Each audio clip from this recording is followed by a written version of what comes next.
Welcome back to part 2 of our Sentinel webcast interview with Terry. Been at it for 40 years or so almost. How does this week's snow compare to some of the others that you've encountered? It's not as, this week's snow's not near as bad as back in the 70s when we had the blizzards and that stuff like that. This week's snow's been kind of a piece of cake back when we had the blizzards. And can you tell us about some of the really bad ones?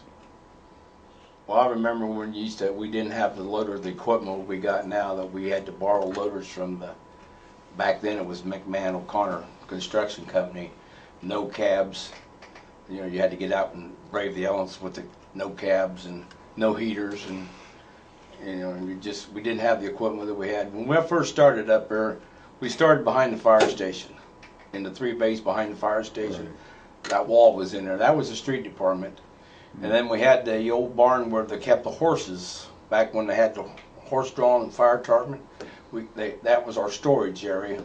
In the wintertime, we'd get 20 tons of salt by bags, 100-pound bags, and stick them in there. We'd go down to Casey Jones's international place down there and borrow his forklift, and then take them off the semi and put them inside that shed. And then we'd go over to Cole's back then and haul sand and put inside the barn in the corner back there. Stack it up as high as we can. And then when winter came, we took and loaded the truck. We took and got 10 bags of salt and put on top of the cab protector of the truck. Then dump a load of sand in there, and then took the bags of salt and opened them up and spread them out. You know, that was how we mixed the salt and sand. You didn't get sand by bags, though. No, we hauled it in the bulk, and we hauled it inside the building. We had a little hole in there we could stick 3 or 4 loads in. So we've come a long ways from since we already did that for a year after I took over, and then we come out here to the old city dump and put bulk sand in there. Yeah, right over here. Yeah, right across the field here. Yeah. And back then, that's when the old city dump. We was in charge of the old city dump too. We had to push it back.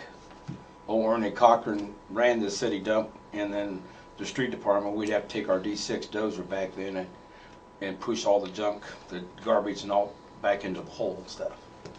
And so then I talked the Mayor Holderman into let me put electricity back to there, and so I could take my loader and plug it in the wintertime so it would start. We had 2 loaders we started out with. One had a cab and one didn't have a cab. And they were old loaders. I mean, we had lots and lots of problems with them. And Burge Huckins, when he'd come on work on them for me, he just, you know, transmissions go out of them constantly. So we've come a long way since. And when we got rid of them, we closed the old city dump down, and we traded the D6 dozer in, and then 2 loaders on a 1976 580B case backhoe, which we still have in operations today. That was our means of loading and stuff with the backhoe. And then when Don Cook was mayor, Mode Miller had a Michigan loader, and he come up and wanted to sell that to the street department, and we bought that off of Mode Miller for how much did we pay for that? $20,000, I think we paid for that. We took it out in payments.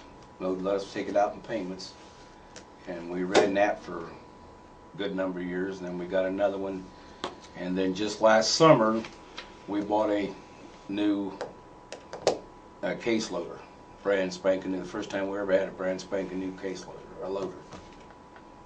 Well, when you have what are the keys? As a street guy, what are the keys to responding to a storm when you know one's coming in? What are you thinking?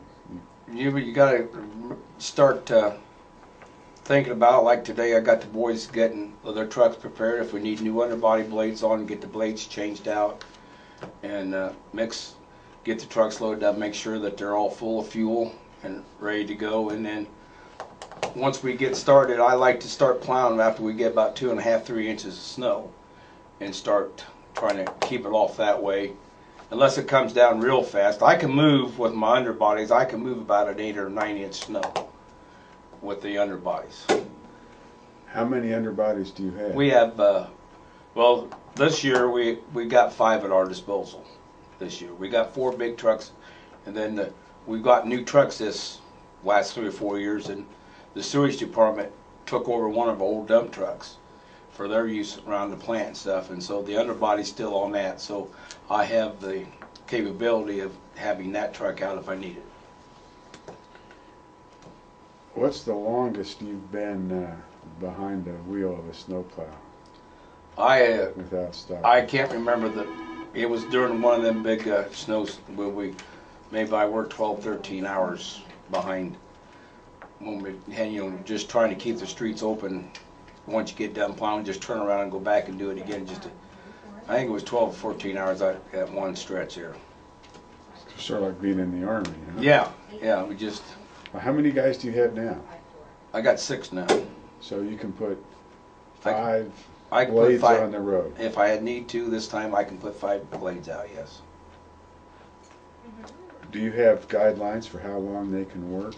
That would definitely be Usually just 8 or 10 hours. You mean most of the, if it's not too bad, if it's just a typical snow, though, we can cover the city in an 8-hour time with the trucks. Plow and sand, and we can be done in 8 hours. And usually, if there's nothing else like that, we just go home in 8 hours. And we usually don't spend much overtime. The only time we get is on the weekends, or if it's like a gigantic snow, yeah, somebody'd be out all the time. But normally we can cover the whole city in an 8-hour period. How much sand does the city keep on hand or start the winter with? I try to keep my sand pit, my salt pit down there full, which will hold roughly like 700 tons of sand. How about salt? I just got a load of salt in Monday, 2 loads. We mix it 4 scoops of sand to 1 scoop of salt.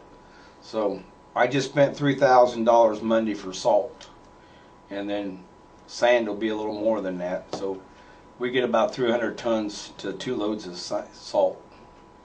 How long does the blade last underneath that? Usually about 2 plowings we have to change them. No kidding. Yeah.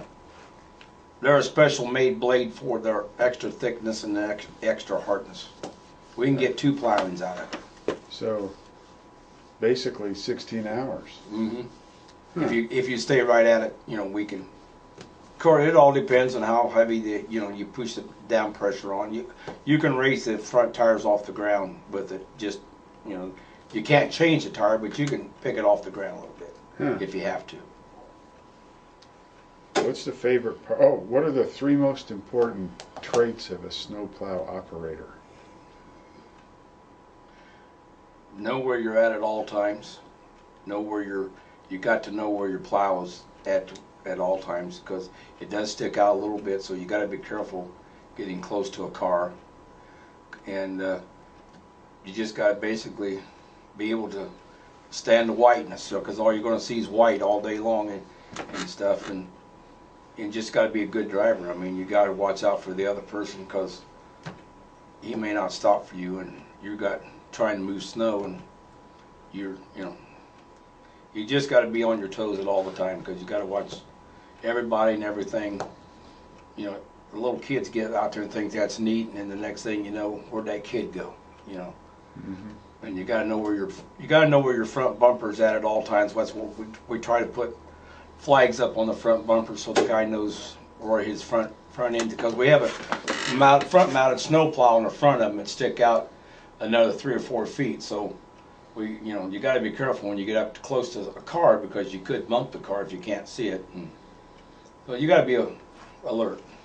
Wouldn't take much to tear a car up pretty big with a No, rig like no, that, it doesn't. And you can't You're slice telling some us that tires. from experience? You can slice some tires with the underbody if you get too close.